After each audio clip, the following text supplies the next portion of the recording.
probably closer to hitting their limits. As you can see, it's starting to trim off a bit.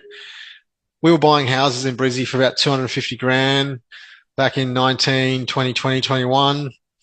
I mean, now everything's 700 plus, and it won't keep going. That's the other thing. People say, I hear all the time, oh, well, Brisbane's cheap compared to Sydney. It is not Sydney. Each market needs to be looked at on its own merits. If you compare it to a different market, that's a fool's game, because Sydney is a global city. It's the most diversified economy along with Melbourne.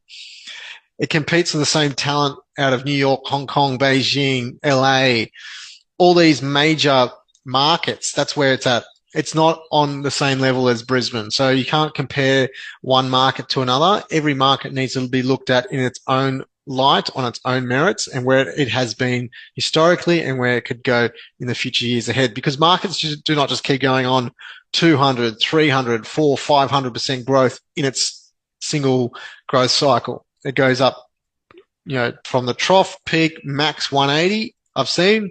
It then softens to about that 150, 120% growth, and then it'll flatline for many years. On average 10, sometimes 7, sometimes 12, 13, but on average 10, depending on what market and how diversified the economy is in that market, in terms of what the industries are supporting that market, until the local wage can rise enough to allow people to be able to afford more debt to then put into the market and grow the credit base and lend more from the banks to put into the property market to expand to that next price point. It just doesn't keep running.